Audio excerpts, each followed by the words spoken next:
महाराज, मेरी आपसे केवल एक ही जिज्ञासा है, जल्दी मरने वाले की मुक्ति का उपाय क्या है, कृपा कर मुझे बताओ।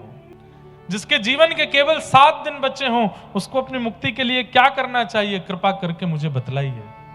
और तुरंत श्री सुखदेव जी महाराज कहना प्रारंभ करते हैं, येषां वरीयाने शते प्रश्न कृतो लोकहितं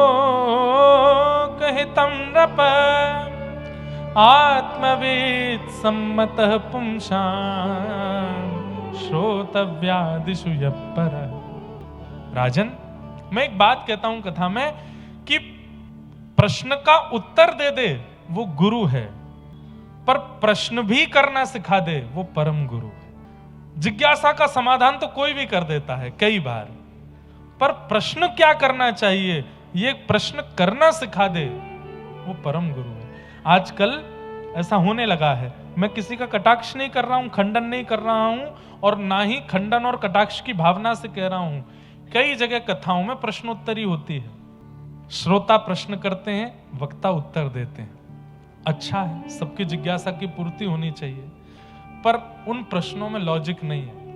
प्रश्न कैसा होना चाहिए कि पूछने वाला, बताने वाला और बाकी के बैठ के सुनने वाले, तीनों का उद्धार हो रहा हो, ऐसा प्रश्न होना चाहिए। और ये प्रश्न करने की कला भी हर किसी के पास नहीं होती। अभी हम माइक घुमा दें, चलो एक एक माइक लेके चलो भाई प्रश्न पूछो, तो मुझे पता है 10 प्रश्न मैं लिख के रखूंगा अपने पास, वही प्रश्न होंगे, क्योंकि हमें प्रश्न करना नहीं आता, पूछना नहीं आता। जोशी जी नाम के एक वक्ता जाते थे मीराबाई के यहाँ मेड़ता में कथा सुनाने के लिए। सामने बैठ करके राव दूधा जी और पूरा परिवार कथा सुनता था। सब लोगों से जोशी जी अंत में कहते थे, किसी की कोई जिज्ञासा हो तो पूछ लो, तो सब लोग कुछ ना कुछ पूछते थे। एक दिन मीराबाई ने हाथ उठाया, 4 वर्ष की मीराबाई हाथ उठा करके बोली, मेरा प्रश्न है। तो जब जोशी जी ने मीराबाई को देखा तो मन में सोचे, छोटी बालिका है, कुछ मीठा कैसे मिले यही पूछेगी, या खिलौने कहाँ मिलेंगे यही सब इसके प्रश्न होंगे, इससे ज्यादा क्या पूछेगी। तो जोशी जी ने, अच्छा मीरा तुम पूछोगी, अच्छा चलो पूछो, कह दिया पूछो, और यहां अपनी पोथी को लपेटने लगे, मतलब ध्यान नहीं दे रहे हैं उसकी तरफ। मीराबाई बोली, मेरा प्रश्न है। बोले क्या? जिनकी बड़ी बड़ी कथाएं आप यहां आकर के सुनाते हो वो हमको कब मिलेंगे। जैसे ही बाई साहब ने ये प्रश्न किया, जोशी जी स्तब्ध हो गए। बोले, इतनी बड़ी सभा में किसी ने नहीं पूछा ये प्रश्न, मीराबाई कह रही है। जोशी जी ने तुरंत बुलाया, व्यासपीठ के समीप माला पहनाई भागवत जी और कहा, कब मिलेंगे, तुझे कब मिलेंगे ये मुझे नहीं पता, पर मैं व्यासपीठ पर बैठ करके आशीर्वाद दे रहा हूं, मीरा तेरी वजह से लाखों को मिलेंगे, तेरी वजह से लाखों को दर्शन देंगे वही हरि। तुझे कब मिलेंगे मुझे नहीं पता, पर तेरी वजह से लाखों को मिलेंगे। क्यों?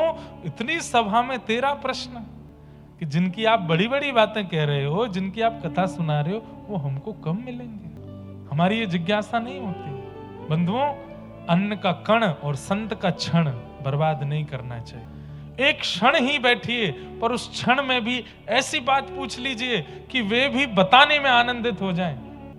अरे विषाद किसके जीवन में नहीं चल रहा है, प्रमाद किसके जीवन में नहीं चल रहा है, सबके जीवन में हो रहा है। वही जाकर के संतों के आगे, वैष्णवों के, आचार्यों के आगे बोलने से कोई फायदा नहीं है, कोई लाभ नहीं है उसका।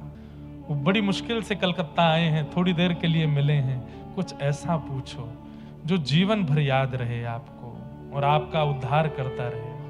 तो इसलिए चिंतन प्रश्न के उत्तर का मत कीजिए, चिंतन अभी तो यही कीजिए कि मैं प्रश्न क्या करूं, मेरा प्रश्न क्या होना चाहिए। तो गुरु वो जो जिज्ञासा का समाधान करता हो, पर परम गुरु वो जो जिज्ञासा करना सिखा देता हो, प्रश्न करना सिखा देता हो। श्री शुकाचार्य जी परम गुरु हैं। क्यों? क्योंकि सुखदेव जी से कह रहे हैं, राजन अगर ये प्रश्न तुमने पूरी दुनिया के लिए किया है कि जल्दी मरने वाले की मुक्ति का उपाय क्या, तो ये प्रश्न अच्छा है, पर पर्सनली अपने लिए किया है तो ये प्रश्न उचित नहीं है। परीक्षित बोले, क्यों? मैं अगर ये प्रश्न अपने लिए पूछता हूं तो ये उचित क्यों नहीं है? बोले, तुम परीक्षित हो, तुम पांडवों के वंशधर हो, और तुम वो बालक हो जिसकी रक्षा स्वयं भगवान ने गर्भ में जाकर के की है। अरे तुमको तो अश्वत्थामा ने ब्रह्मास्त्र छोड़ दिया था गर्भ में ही तुमको मारने के लिए, भगवान ने गर्भ में प्रवेश करके तुम्हारी रक्षा की। ऐसा बालक यदि मुक्ति की कामना करे तो ये बड़ी बात नहीं है। क्यों? मुक्ति तो राक्षसों को भी मिल जाती है, मुक्ति तो कंस, शिशुपाल और रावण को भी मिली है। वही मुक्ति मुझे और आपको दिन रात कथा और हरिनाम करने वालों को भी वही मुक्ति मिली जो गाली देने वालों को मिली है। तो हम में आप में अंतर क्या है? नामाचार्य हरिदास ठाकुर जी को आप क्या मानते हैं, उनको मुक्ति मिली होगी? अरे जो कोड़े पड़ने पर भी हरि बोल कह करके उच्च स्वर में नाम उच्चारण कर रहे हैं, 3 लाख नाम रोज करते थे और 1.25 करोड़ नाम हर महीने करते थे। आप कहेंगे महाराज जी इक्वेशन नहीं बैठ रही है। 3 लाख राम रोज भी करेंगे तो महीने में कितने हो गए? कितने हुए? 90 लाख। तो कहते हैं हरिदास ठाकुर जी का जब मास पूरा होता था तो वो जैसे व्यापारी होते हैं ना, अपना क्या बोलते हैं उसको, क्या करते हैं, वो पूरा ऑडिट करते हैं, अपने अकाउंट की पूरी साल भर की अपनी बैलेंसिंग करते हैं और उसमें जितना नहीं बना उसकी कहीं ना कहीं से भरपाई करते हैं। तो ऐसे ही महीने के अंतिम सप्ताह में नामाचार्य हरिदास ठाकुर देखते कि कितने नाम हो गए। 3 लाख नाम रोज, हरे कृष्ण कृष्ण कृष्ण हरे हरे, हरे राम राम राम हरे हरे। इसको भी शुद्ध उच्चारण करना है, एक बार बोलने में भी लगभग 6 सेकंड लगते हैं। और ऐसे महामंत्र को 3 लाख दिन में बोलते थे। और फिर जब अंतिम सप्ताह आता था तो उसमें गति बढ़ा देते थे, समय बढ़ा देते थे। मतलब 24 में से 22 घंटा भजन, 23 घंटा भजन करते थे। 1 घंटे में सोना, स्नान करना, भोजन बनाना, पाना, सब काम 1 घंटे में। तो अंतिम सप्ताह में वो भी नहीं करते थे। क्यों? 1 करोड़ की संख्या पूरी करनी। ऐसे हरिदास ठाकुर जी को वही मुक्ति मिली होगी जो कंस को मिली थी, वही मुक्ति मिली होगी जो रावण को मिली थी। क्या वही मुक्ति मिली होगी जो विष पिला करके मारने के लिए पूतना आई थी उसको मिली थी? ना, ठाकुर जी ने उनको वो मुक्ति प्रदान नहीं की। ऐसे नामाश्रितों को, ऐसे प्रेमी भक्तों को ठाकुर जी मुक्ति नहीं देते, वैकुंठ नहीं देते, गोलोक नहीं देते, साकेत नहीं देते।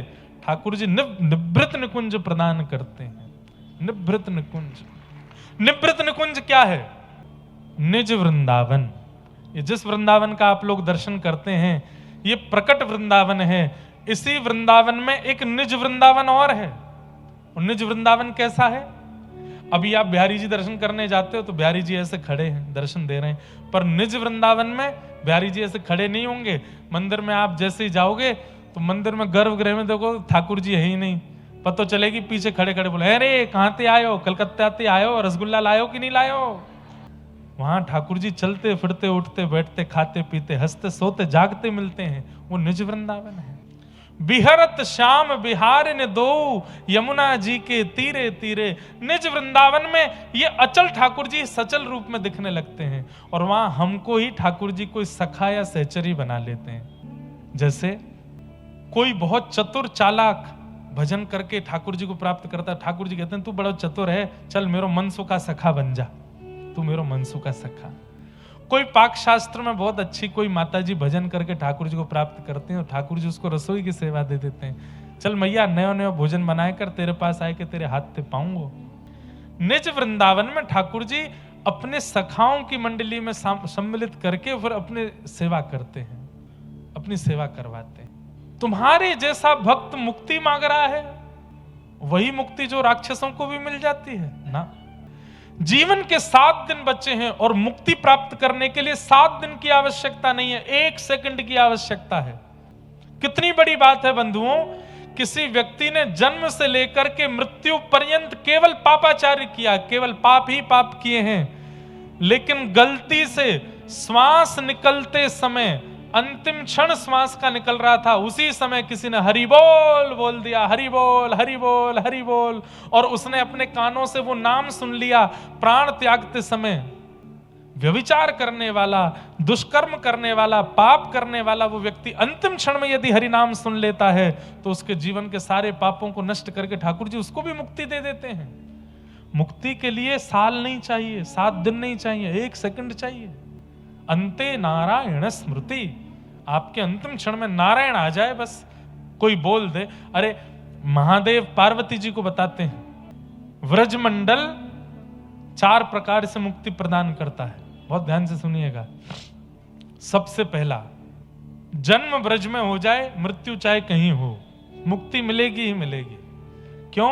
मातृ गर्भ से निकलते ही पहली श्वास के रूप में ही ठाकुर जी की चरण की कण रूपी रज अंदर चली गई। अब चाहे मृत्यु दुनिया के किसी कोने में हो जाए, मुक्ति निश्चित है। क्यों? ब्रज में जन्म है। दूसरा, जन्म कहीं भी, मृत्यु व्रजमंडल में।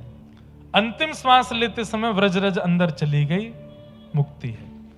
तीसरा, जन्म कहीं भी, मृत्यु कहीं भी, लेकिन अंतिम श्वास निकलने से पूर्व व्रजमंडल को या तो याद कर लिया या व्रजमंडल का कोई प्रसाद ग्रहण करते हुए प्राण त्याग दिए, तो भी मुक्ति। चौथा, सबसे आश्चर्यजनक, क्या?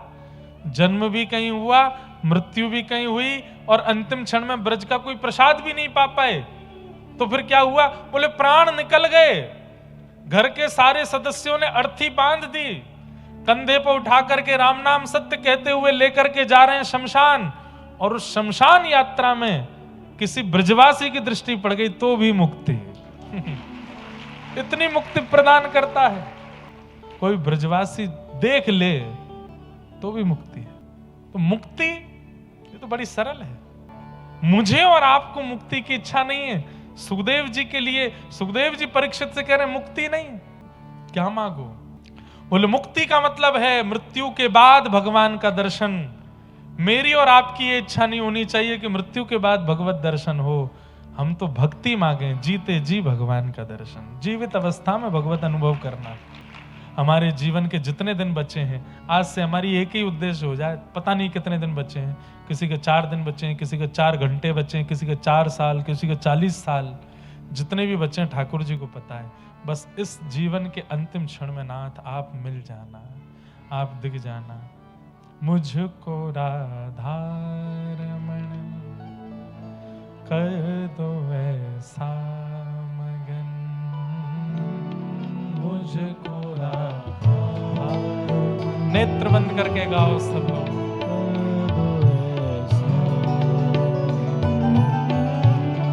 रटू में तेरा नाम, यूं आठों याम, रटू में तेरा नाम, यूं आठों याम, रटू में तेरा नाम, यूं आठों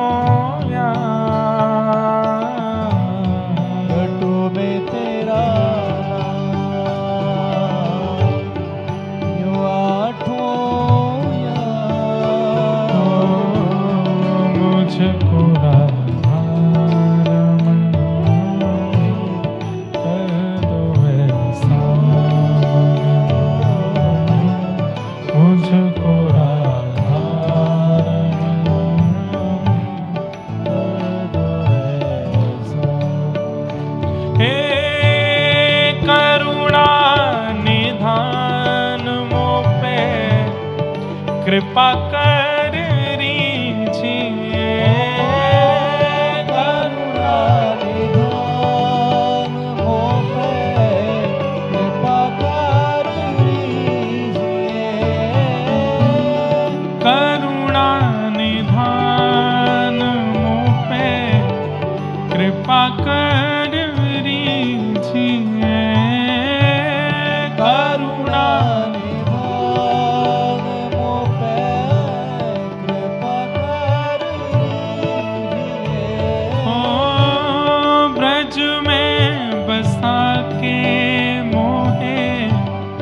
सेवा सुख दीजिए, ब्रज में बसा के मोहे सेवा सुख दीजिए, ओ ब्रज में बसा के मोहे सेवा सुख दीजिए, ब्रज में बसा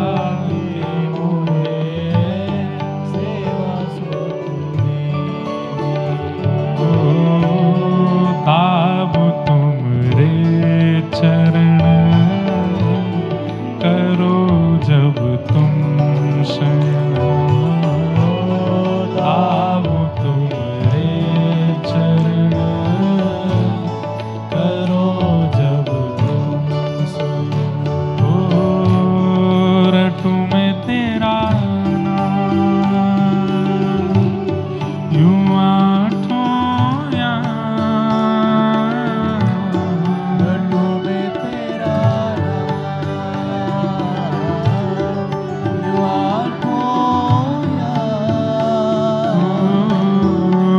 मुझको राधा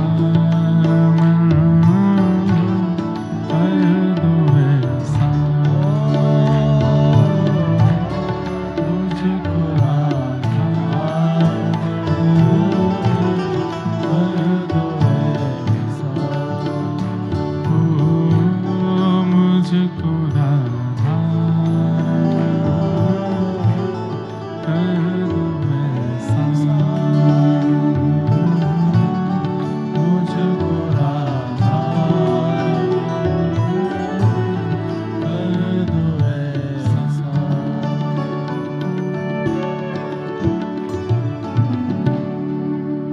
एहो विधि ना तो पे अचरा पसार मांगू, जन्म जन्म दीजो याही ब्रज बसेवो। एहो विधि ना तो पे अचरा पसार मांगू, जन्म जन्म दीजो याही ब्रज बसेवो। हम मुक्ति की कामना नहीं करते हैं नाथ, हम तो भक्ति मांग रहे हैं। हमारा अंतिम क्षण कब आएगा हमें नहीं पता, आपको पता है। बस उससे पहले आप हमारे सन्मुख आ जाओ, हमारे सामने आ जाओ। मृत्यु से पहले आपको देखना है, बस यही एक अंतिम चाह है हमारी। और हर भक्ति पथिक की यही चाह होनी चाहिए कि मेरे प्राण निकले उससे पूर्व मुझे बस मेरे गोविंद, मेरे राधा रमण, मेरे गिरधर लाल प्रत्यक्ष दिख जाए, और मेरी कोई इच्छा नहीं है। ऐसी भावना है। अब इस इच्छा की पूर्ति कैसे होगी? शुकाचार्य जी बोले ये हम कल बताएंगे, कल की कथा में बताएंगे। कल बंधुओं ठाकुर जी का मंगल जन्मोत्सव होगा। आप सब लोग बड़े प्रेम और भाव से कल पधारिएगा, पीले पीले वस्त्र पहन करके आइएगा। कल ठाकुर जी का मंगल जन्मोत्सव यहाँ मनाया जाएगा। नंद घर आनंद भयो जय कन्हैया। और खूब आनंद के साथ हम लोग ठाकुर जी का उत्सव मनाएंगे। एक रसिया, क्योंकि बसंत के दिन चल रहे हैं, हो दर्शन दे निकस अटा में ते दर्शन दे, दर्शन दे निकस अटा में ते दर्शन दे, निकस अटा में ते दर्शन दे, दर्शन दे निकस अटा में ते दर्शन दे। हमारे दर्शन दे हमें दर्शन दे, हमारे दर्शन दे हमें दर्शन दे। निकस अटा में ते दर्शन दे, दर्शन दे निकस अटा में ते दर्शन दे।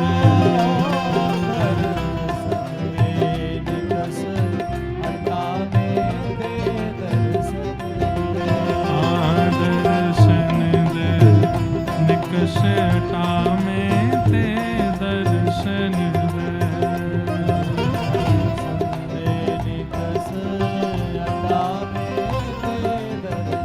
बोल हरि के रसिया की।